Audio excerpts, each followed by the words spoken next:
Good evening. We'll call the Hawarden, Iowa City Council to order at 5:30 on Wednesday, January 11th, 2023. All present are council and staff, other than Corey, who's representing the city at a meeting in Orange City today.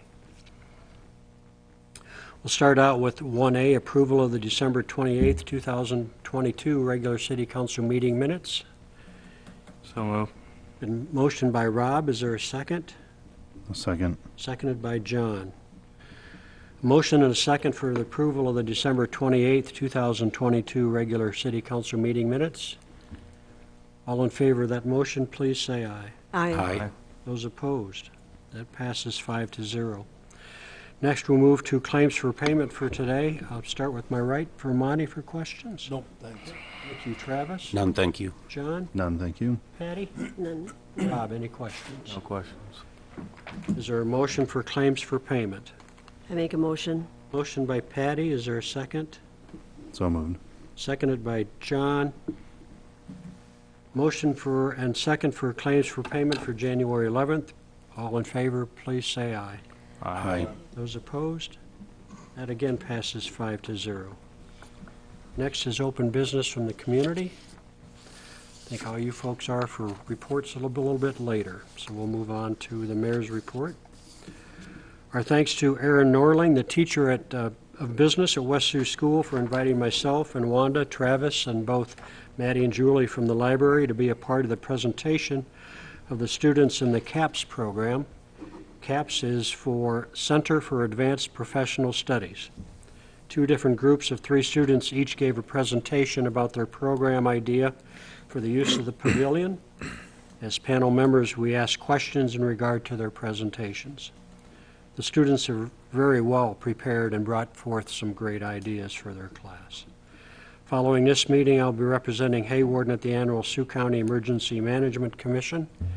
This board is made up of the mayors in Sioux County, and we go through the financials, the budget, the election of officers, and the other operation updates from Nate Heisinga. We'll move to staff reports. Start with Jacob, please. I'll just save mine for the end. Okay, you got a big ending there, so. Travis? With the significant snow and rain we had over the holidays, I just want to address the fact that we have missed a few of the alleys and some parking spots that historically we were taking care of. Just wanted to note that this was our first major snow since the retirement of our 2 long-term street employees. Our current crew's done a good job. They put in long hours to make the streets safe, but we happened to miss a few alleys and a few spots. So we were notified of them and got them taken care of as soon as we could. So also like to mention that, you know, when we get snow during the day, it's really hard to plow around the traffic and get the snow peeled up after it gets packed down on the street. So once it's already packed down, the road grader does a good job on the concrete streets, but we're hesitant to use it on any of the asphalt, because if you catch a piece of asphalt, you'll just peel it right up as well. So hopefully we'll get some sunshine and get some snow melted on the streets. So Thanks, Travis. Wanda? I just wanted to update the council on the telecom internet issues that we've experienced over the past few months, and especially in the last few weeks. Rhonda's been busy updating the nodes, and the nodes that we've had some issues with were not anticipated. For the most part, the upgrades have gone well. We're not quite finished yet. This past weekend's node, Node 1, which is Avenue D and Cars Landing area, was the first node Ron did several months ago. He's looking into why that happened and how to prevent it in the future, since it was the first node that we updated. Last week's internet issues were 4 smaller mode replacements at one time. There are multiple third parties involved with each node update, and one of the third parties did not have all the lines of code done correctly, so it took down some of, or did not restart some of the internet in those areas. Over the past couple of months, we've had at least 2, maybe 3 outages from upstream providers, either long lines or further upstream from them. We've had issues with a provider up in Minneapolis. We are getting there with the upgrades, but it has been a much slower process than we had anticipated. some of the council have the TV Anywhere, TV Everywhere product. We found out through our upgrade on our software that that was not moved over. Our new vendor is asking for additional payment on that, so we are researching to a workaround for that.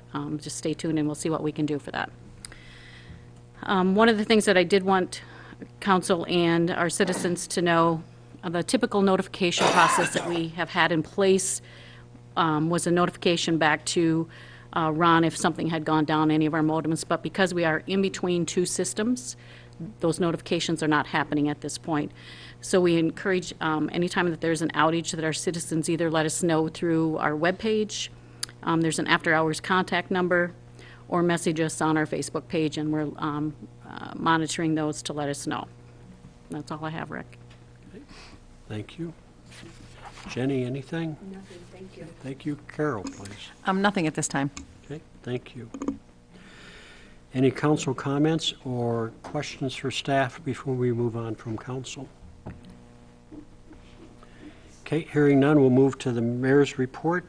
It seems to have worked well the past year. We'll continue with the continuation of Travis as the mayor pro tem and Rob as chamber, John and the Chamber Development Board, then Travis and Rob again on management, and Patty and Rob on the newest joint committee, the city and the hospital joint committee participation there. Agenda item number 4 is the Hawarden Fire Department year-end review, please.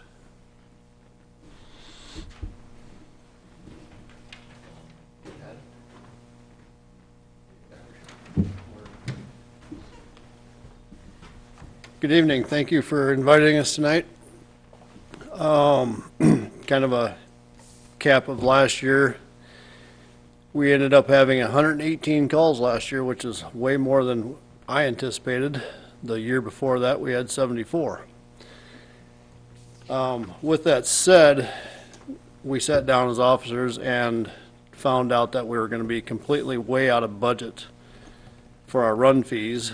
So we decided to keep it within our budget and keep our truck fund where it needs to be so we can stay on track with our truck fund. There's some things that need to be replaced at the station, and Juan and I have been sitting down and talking about those items. We're in need of some new gear again. In 2019, we ended up getting 25 sets of gear that took away from our truck fund, so now we're trying to replenish that a little bit to get back on track with that. Every year this equipment continues to go up more and more, even though we try to maintain it and take care of it as best we can. You still have unforeseen things that happen. Right now, both of our furnaces at the station are down. There's an unexpected expense that we didn't anticipate. You know, we've had some troubles with some of the trucks in the past that we have skated through and got them fixed. There's a lot of things that people don't realize and understand, like the turnout gear that we wear has a shelf life of 10 years.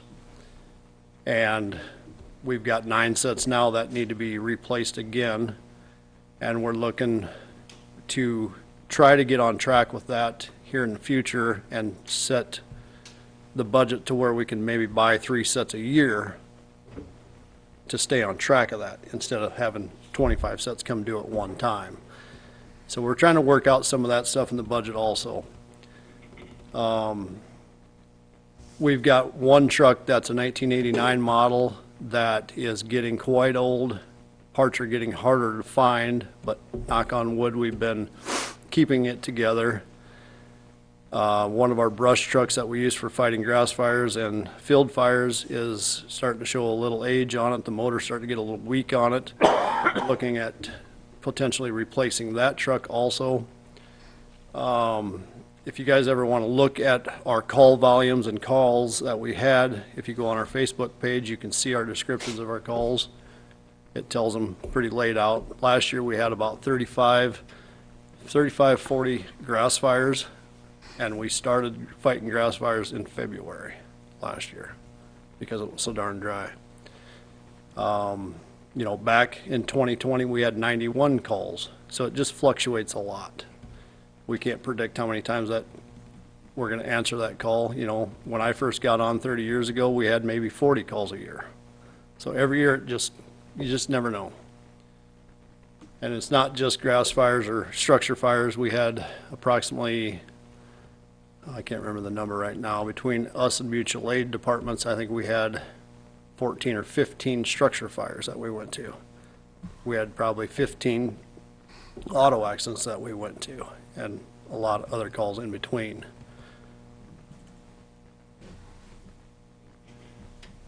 You guys have any questions for me?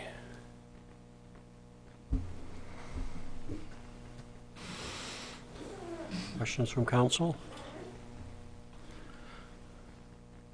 So what type of parts are getting harder to find on that older, on those older trucks? Is it? The last time when we had brake issues, it took Jeff quite a while to get those brakes replaced on that truck. We had to send them away to get them rebuilt.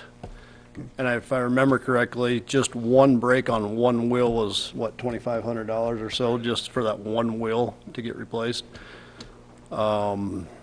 And that truck was down for 3-4 months. You know, the nice thing about Hawarden, and it's a great thing that we have auto aid with Ironton, but we have Akron, Alcester, and Hudson within 10-15 minutes with another engine. You know, that's the great thing about living here. You guys saw it firsthand a year ago in December when the Central Cafe started on fire. You know, we had an outpour of fire departments here and a lot of help here. And the really neat thing about that, any type of disaster fire that I'm gonna use the word disaster fire, the outpour of the community that helps us, bringing us hot chocolate, bringing us coffee, you know, whatever, that is really cool. And to add about Travis with the snow, one thing that comes to my mind is I want to thank the residents in Hawarden for keeping the fire hydrants clean on their properties. That helps us tremendously. So I know some of these other guys have some ideas also that I'm probably forgetting that we can talk about. One of the things that we as officers have talked about, and as a whole with the entire fire department, is probably trying to purchase another grass rig because of the call volume on those grass fires that we have.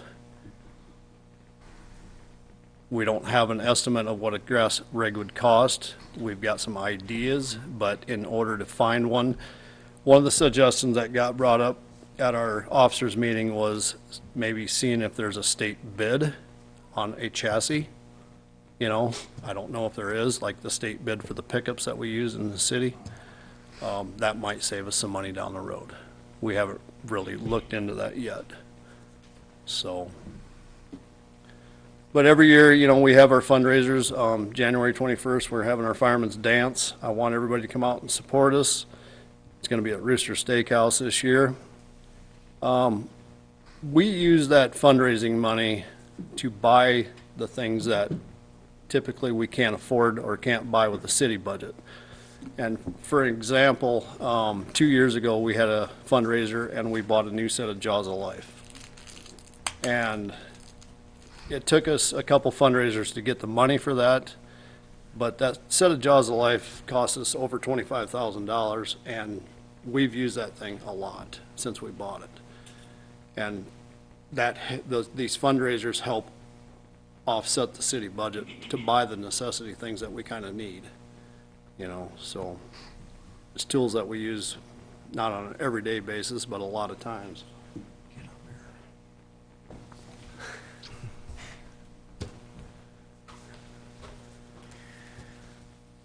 You want to go through this a little bit? You can. So we just go through the wants and needs, I guess. As far as I'm concerned, there's really not a whole lot of wants that aren't needs. The K-12 saw could be a want, but it's also a need. The one we got, dangerous, heavy. We're carrying up a ladder to go cut a hole in the roof. It's very dangerous, for one thing. We had a guy fall off a ladder from 2 stories up this, was it spring, last winter? Last winter. He wasn't carrying the saw, but he was carrying a hose up. So if we can kind of maybe take a step forward with time a little bit and get something a little bit lighter, something a little bit more maneuverable when we are up on them high peak roofs, especially the old houses that you don't hardly want to even walk on the darn things, let alone do it while it's on fire. So the saw is not necessarily something we need today, but it's something that we are going to need in the near future. The fans, it's not a huge need, but it's definitely not a want. We don't necessarily want new fans. We are going to need new fans at some point in the near future. And what he means by that is we call them a positive pressure fan to get the smoke out of the buildings. It's not just a fan to keep us cool. It's a Push and pull, basically. Yeah. fan to get the smoke Yeah. out of the buildings. And those fans can be very crucial, especially in structure fires when we are in interior attack and we are trying to vent at the same time. So they can be very important. We talked about the structure gear already, of course. I think what he was trying to catch on is that instead of us piling them all up and trying to buy 20, 30 sets all at one time, if we could get it to the point where if we get into a 2, 3, 4 gear rotation every year, it's not a big pill to swallow every single year versus if we got to spend 50, 60,000 bucks every 10 years, it's a little harder to manage that. So that's kind of the point he was trying to make, and it does make a lot of sense. We did have to buy a lot of sets. Was it 19? 25. 25 sets in 19. in So 19. what we don't want is if we wait till they all expire in 10 years, now we got to buy 25 sets again. So we need to, there's going to be some sets that are going to be not ready to be expired that we're going to have to, you know what I'm saying? Like we're going to have to at least put them on the back for new guys or whatever we have to do. But pumper tanker, I know Carol's going to bat for us on that. Engine 2 works fine. I think, the old wore-out equipment is, I'm not going to say that it's hindering our ability to do our job the right way or the best way or the most efficient way, but it is. Engine 4 and engine 4 is not very old. Engine 2 is old. It's getting wore out. It is our second main pumper. So if our pumper 3 would ever go out, I don't want to get into this comfort zone where we are relying on other towns. It's great to have Ireton here to come right away, but when if knock on wood, if we ever have a search and rescue and that first 10 minutes is the most crucial 10 minutes of the whole fire, and we are waiting for them to come and we do have a pumper go down, we will be in trouble. So we do need to have that second backup pumper. That's why a tanker pumper works the best for us. We can pump with it, but more importantly, we can use it as a tanker as well. It's got a big tank. So that's obviously something that we'd like to tackle with a grant, if possible, Carol. I mean, I know how hard it is to do, but that's what we'd like to do. The money we have aside, we've talked about mini pumper, which is basically like an F450 or F550 pickup, 4-door pickup, with a 1,000 to 1,500 gallon pump on it. Small tank, but it's something you'd be able to use in place of engine 3 if it would ever go down. Or rural areas, you can sneak into tight places if you need a pump. So somewhere where you can't get the big truck. Second point on that is mini pumper or grass rig, they're a lot faster out the door. Not speed-wise, just quicker, getting in and out, getting out the door, getting down the road for a 1050 for a car accident. Something where some of these bigger trucks take all day to get to Casey's. So that's one of the bigger things for us. The grass rig is very important. I mean, brush 2 it's on its last leg, and we can't have that this spring. I mean, that truck's not going to work this spring. It'll be done. We've had enough problems with it over the last year, and we're basically out of Band-Aids when it comes to that truck. So whether or not we do a grass rig, mini pumper, or whatever we got to do, we do got to get something. But the grass rig is something we can use for rescue and quick attack. So car accidents, it can be used as the same thing. We don't necessarily have to have a mini pumper that's got a big gallon pump on it. The grass rig is going to really save money on the budget as well. Our newest fire truck, he's referring to our fire trucks as numbers, which we all do in the fire station.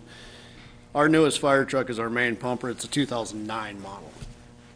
And the next pumper that we have is a 2000 model. And the oldest one we have is a 1989. That's the one that we're having troubles finding parts for. And the 1989 is our second pumper. That's what we normally use as a second pumper. For a city pumper. Yeah, for city pumpers, so. That kind of give you some ideas of the age of the trucks, you know. And it's so. not very user-friendly. I mean, it's not a truck that anybody on our fire department can get in and drive. It's not the funnest thing to drive. So I'll be honest, most of the guys will veer out of the way of that truck any chance they have. So that's not good either, because we want to make sure the guys are comfortable in the truck and comfortable getting there, so. It's usually the old guys driving it. Yeah. Yep. When we cut back the run rate budget, when we were at about 28,000, we come down to 19,000. I think we had just had a long look in the mirror about, how much money do we need to take from this?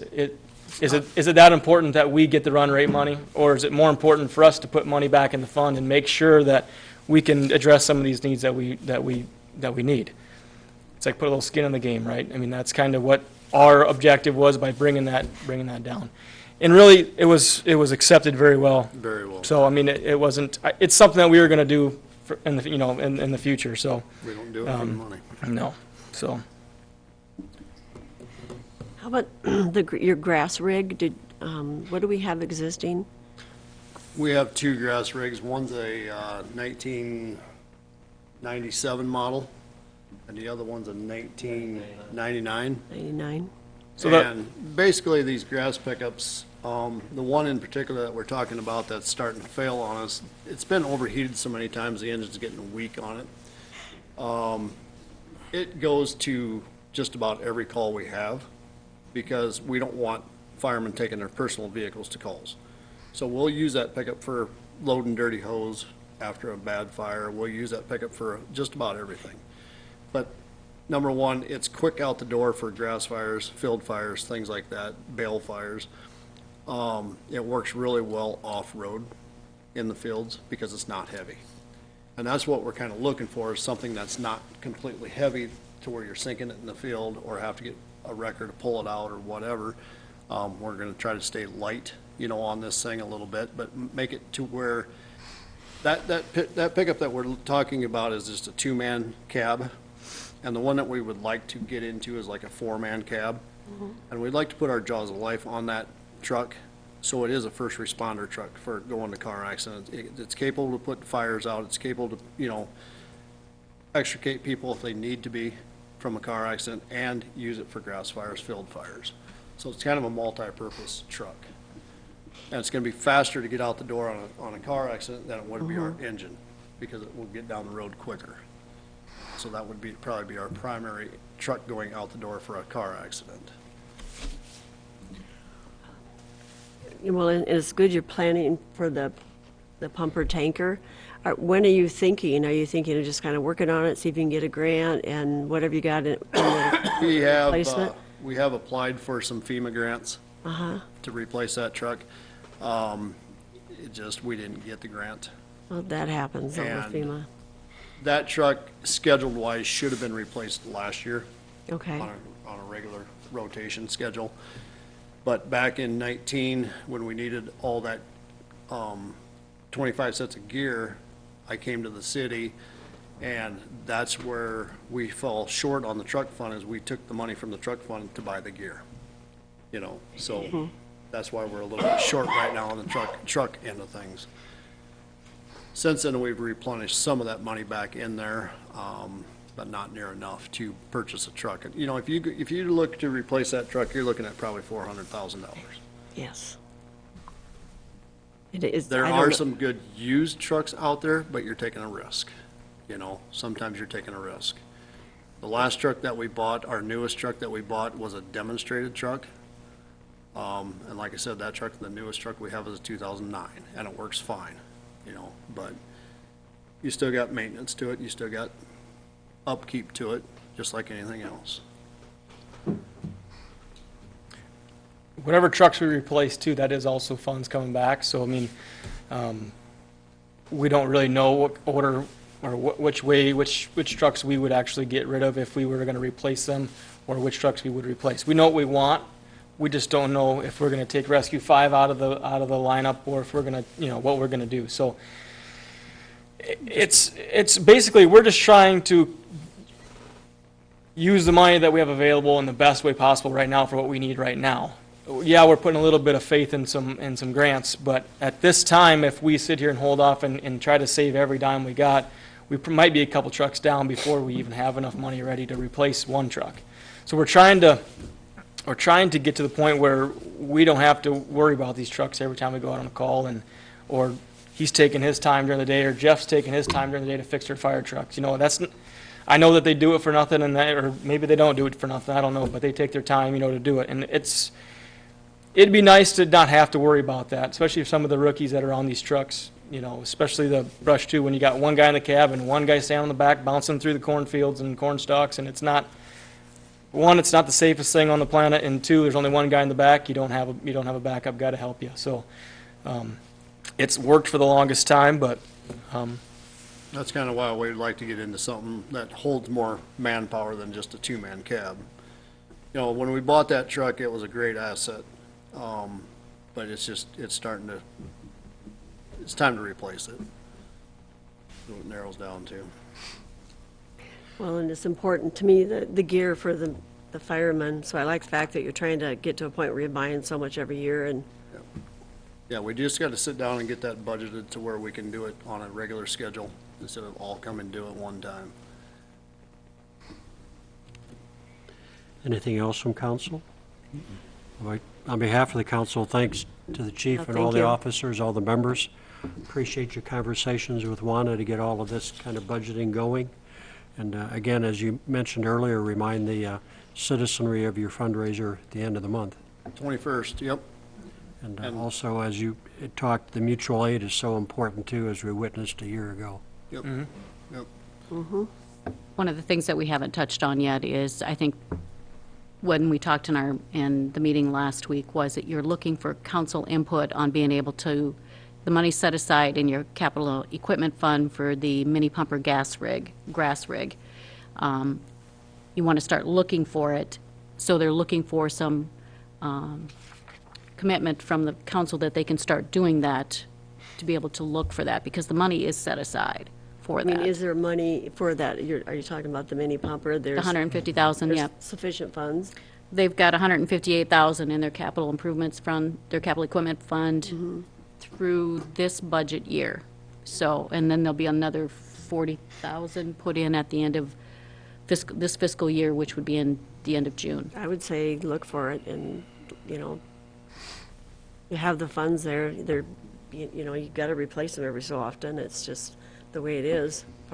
Definitely on that one, I'm not sure on the pumper tanker what's in the equipment replacement. No, and that will be That's a doing different- grants. Yeah, And the same thing with the gear. We're looking at doing a grant process for that also, so That that would doesn't be- come out of the capital equipment account at this point. what about the K-Saw? We're not there yet, nor the battery. No, there's funds in there for that grass rig, I say, that's our number one priority right now is the truck. Yeah. So, the K-saw and the fans, It would come in time. yep.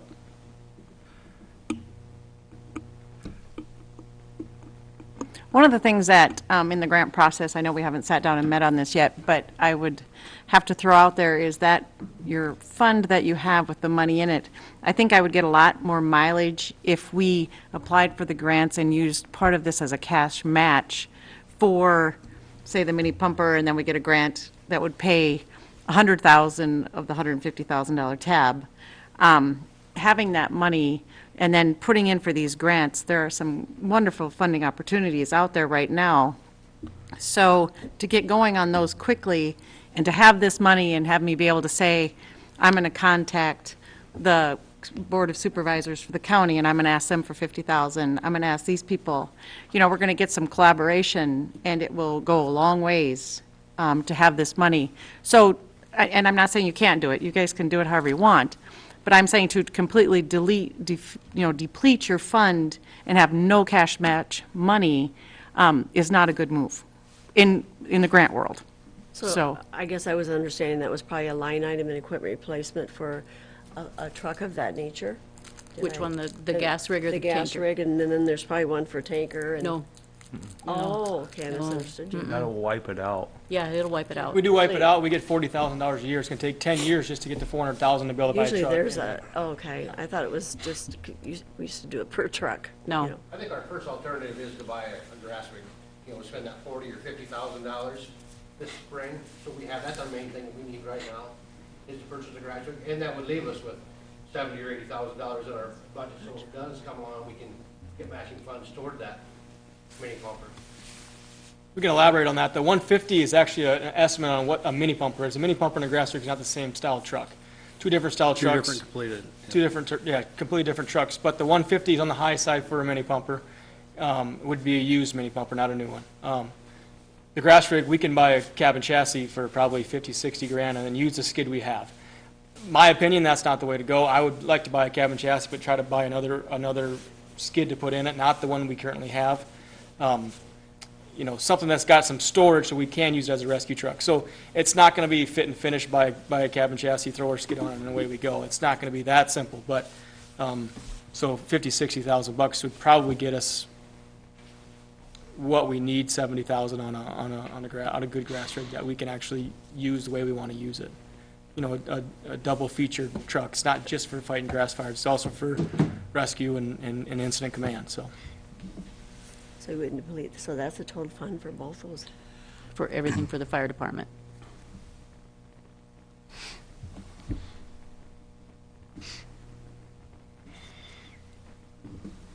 Sounds good. Let them work. Thank you. Thank you. Thanks. Thanks for everybody. Thank you. We'll move next to the agenda number 5, Hawarden Ambulance Year in Review, please. Evening, everyone. You've got up there the total calls over the last 5 years, 6 years, I guess it is. I'll highlight last year. Last year, 2022, we responded to 414 calls for service. 273 of them were 911s. That includes like fire standbys, car accidents, general 911s, which amounts to about 66% of our calls. We went on 141 transfers. That also includes transfers from the hospital to the helicopter pad. So that was about 34% of our calls.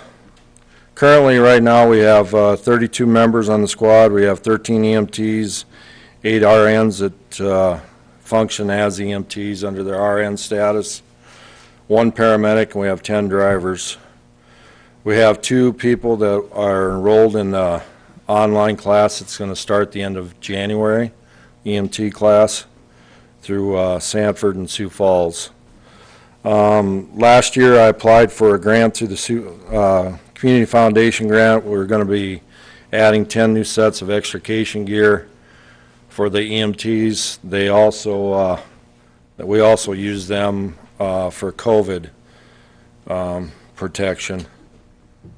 This year, we plan on using donation money to purchase a blanket warmer for the ambulance, so we can provide warm blankets if we get on scene for hypothermia. Last year, we held 4 joint training sessions with the area ambulance squads and also the hospital. We're starting to work more closely together with the area squads, helping them provide training with them, and then also working together on different multi-casualty scenarios. Last year, we ended up getting 15 new pagers between the fire and the ambulance. The county ended up picking the bill up for that, for the fire and the ambulance, all new miniature 6 pagers. Overall, things have gone real smoothly the last few years. And we continue to strive to make our squad better and the patient care better in our area. I meet generally 2 to 3 times a week with April McCord, who is the ER supervisor, and we talk over and discuss calls that we've been on, what we can do, what we did right, what we can do better. That's gone real well. Much of the credit for the success of our ambulance falls on my officers, Assistant Director Patrick Burgess, Secretary Ashley Miner, Treasurer Frank Carey, and all the other squad members they're definitely the reason for the high quality of patient care that we have in our community. That's about it. Like I said, we'll just keep plugging forward. All of the equipment we have is all up to date at this time. We've got matching equipment in both rigs, so we're set equipment-wise pretty good for the next quite a few years. So we just replaced our main rig last year, so that's we got that on an 8-year rotation. So I guess that's about all I have, unless you guys have any questions for me. Questions from council? So, all right, well, thanks for having me. Jeff, thanks for your work, also your officers and members.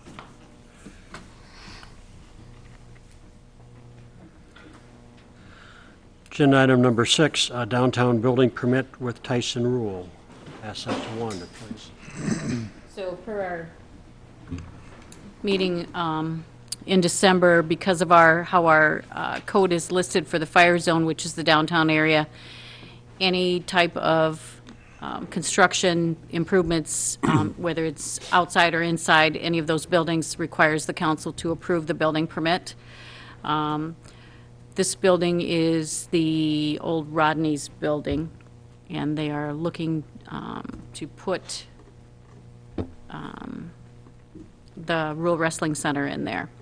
Everything from that looks like it should, so I recommend to the council that we approve that building permit. Been motioned by Monty, is there a second? Second. Seconded by Travis. Sorry, Patty. That's fine. This is for approval of the building permit for Tyson Rule. All in favor of that motion, please say aye. Aye. Those opposed? That passes 5-0. We appreciate his investment in the downtown. Absolutely. Agenda item number 7A and 7B are resolutions for tax abatements. This is an annual process that we do for those people that have made improvements or have built new homes. We don't have any commercial ones this year. These are both new properties or new homes that were built in Hawarden or completed in Hawarden in 2022. It requires the council to approve the tax abatement, and then we'll send it over to the Sioux County Assessor. Is there a motion for resolution 2023-01? I make a motion. Motion by Patty, is there a second? I'll second it. Seconded by Rob. Roll call vote, please, for resolution 2023-01. Clucky, Aye. Feldhacker, Aye. Anderson, Aye. Harvey, Olson. Aye. On a 5-0 roll call vote, resolution 2023-01 passes. Is there a motion for resolution 2023-02? Yep. Motion by Monty, is there a second? Second. Seconded by John. Roll call vote, please, resolution 2023-02. Olson, Aye. Anderson, Aye. Harvey. Yep. Clucky, Aye. Feldhacker. Aye. On a 5-0 roll call vote, resolution 2023-02 passes. We again thank those individuals for their investment in our community with their new homes. Agenda item number 8, approval of the DGR engineering as engineer for Avenue L Street project. So last year in 2022, when we started the process with Avenue L, one of the things that we needed to do was to approve DGR as our engineer per the bond attorney. We were to the process to, in our process, we were going to be doing that, but at that point, we tabled the Avenue L project, so we're bringing this back. DGR has been working on this process for the last few years, so we need to approve them as the designated engineer. Is there a motion for that approval? And this will need a roll call. I know it says a voice vote, but it will need roll. Okay. So moved.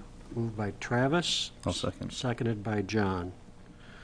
Roll call vote then to approve DGR engineering as engineer for Avenue L project. Olson, Aye. Anderson, Aye. Harvey. Aye. Clucky, Aye. Feldhacker. Aye. On a 5-0 roll call vote, the approval of DGR engineering is passed. Agenda item number 9, this is a preliminary resolution, 2023-03, pursuant to section code 38442, in regards to the Avenue L reconstruction project. So this approves the preliminary plans that were in your packet for the Avenue L project.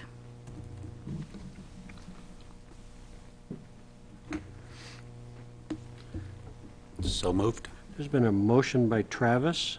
Is there a second? I'll second. Seconded by John. Motion and a second for preliminary resolution 2023-03. This is just Avenue L, right? Yes. Not around the hospital, Nope. not any extra added frivolity, just It is from Highway $1 10, million. Highway 10 to 20th 20th Street, Street. Avenue L only. Any other questions for this preliminary resolution? Hearing none, a roll call vote, please, for this preliminary resolution 2023-03. Harvey. What's preliminary about it?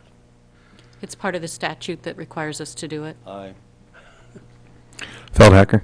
Aye. Olson. Aye. Lucky. Aye. Anderson. Aye. On a 5-0 roll call vote, preliminary resolution 2023-03 passes. We get to do it again then? Final resolution? About You three, get a four, final four or five resolution. more times. We give you lots of opportunities. I'll probably use them. It's by statute, sorry, if I could do it quicker, I would. Agenda item number 10. This is a resolution, again, 2023-04, approving and adopting preliminary plans and specifications, estimate of cost, plat, and schedule. Any further So moved. clarification? There's been a motion by Travis, Second. seconded by Patty. Hearing none, roll call vote, please, for resolution 2023-04. Feldhacker. Aye. Harvey. Preliminary, yes. Olson. Aye. Lucky. Aye. Anderson. Aye. Preliminarily, it passes 5-0. That's a hard word, too. We now need a proposed resolution of necessity. This is agenda item number 11. There is no number to it because it does not need to be numbered. Not at this time because it's preliminary. So this proposal requires a supermajority in order to pass, in order for us to go any further. This will also require a supermajority when the, for lack of a better term, the real resolution of necessity, which we'll be doing on the February 8th meeting, because we have a public hearing at that point. This allows us to publish the notice in the paper that says that we are going to require special assessments for Avenue L, as we have on all concrete streets. This also allows us to send out the notification to all of the property owners on Avenue L. So move. Been a motion by John. Is there a second? I'll second it. Seconded by Rob. Roll call vote, please, on proposed resolution of necessity. Harvey. Sure. Anderson. Aye. Lucky. Aye. Feldhacker. Aye. Olson. Aye. On a 5-0 roll call vote, Preliminarily. proposed resolution of necessity passes. Introduction of the fiscal year '24 general fund, enterprise, and special funds budget. All right, so we should have had, everybody got the general fund budgets, the enterprise budgets, and the special funds budgets. And I am only going to go over how to read them this time so that you guys can take them home, take your notes, send your questions, and we'll hash this out as we go. And the kind of the big oversight over the general fund is we will come out with a positive, and depending on what we do for a levy rate will depend on how much it is. So if we keep the levy at the exact same rate, we will be positive about $3,000 from our revenues over expenses from our transfers and the taxes and all that stuff for our general fund expenditures. And if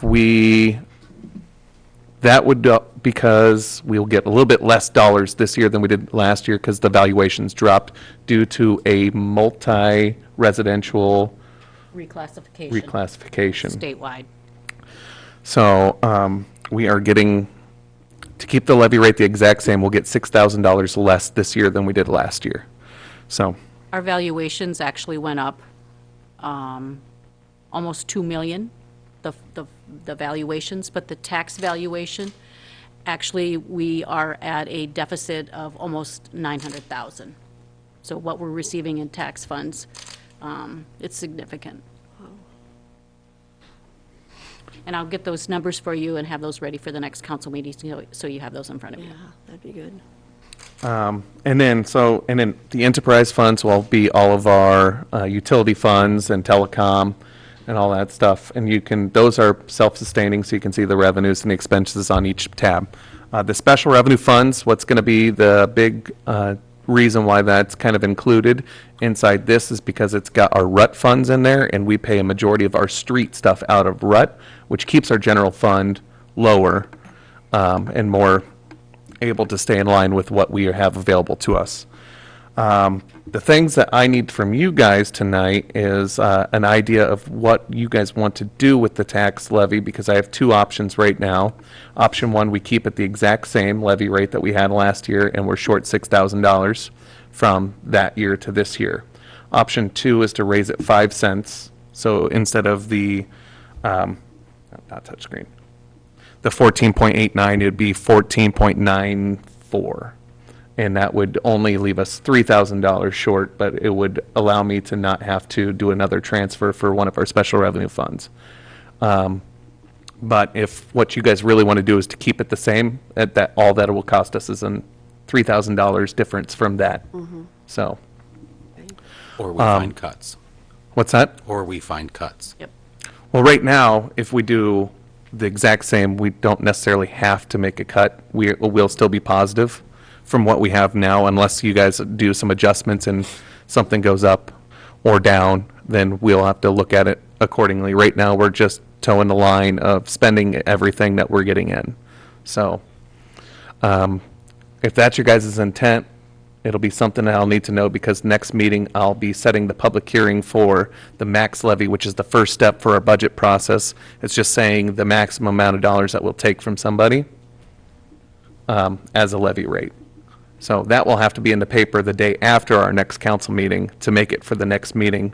So I'll have to know ahead of time if you guys are wanting to do the same levy rate, or if you guys are open to doing the 5 cent higher. Now, if you do the 5 cent higher one, we can change it and go lower from there. But if we do the lower one, we can't go higher from there. We'd have to restart the whole process. Yeah, you would. So, but again, that's the difference of $3,000, so. Okay. One of the things that I do want to point out in this budget is we had talked about the rides program. It is not in this budget. So, yeah. So if that is something that you want to put in here, please let me know, and we're going to have to figure out how to get it in there with what we currently have. I did hear back from the rides group, and they will keep our allotment, or I guess our fee, at $8,000 that it typically has been.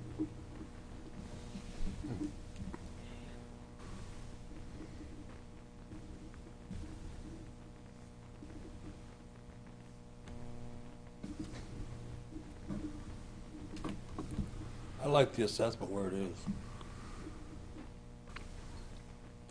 Anybody else? Sounds I'm good. okay leaving it. Okay, so going forward, I'm going to start the max levy rate at the exact same levy rate that we have right now. And then that will just lower the revenue that we have on this sheet by $3,000. And I'll have that changed by the next time you get the updates, so. It'll just lower some of our property taxes that we get marginally in each column. But that will still leave us, according to this budget, which is on the total revenue page, all the way down at the bottom, you'll see it. We have a surplus right now of $7,000, which is really tight for a general fund, so.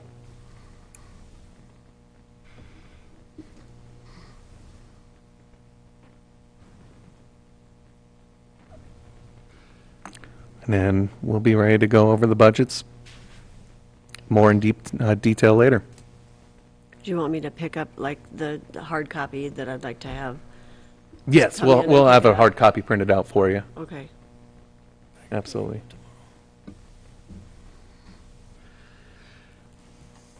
Anything else with, excuse me, agenda item number 12? Nothing for agenda item number 13, which moves us to a motion for adjournment. I make a motion. Motion by Patty, is there a second? Second. Seconded by John. All in favor of adjournment, please say aye. Aye. Aye. Aye. Thanks again for your attendance. Thank you, staff. Adjourned. Jacob, if you get the camera, please.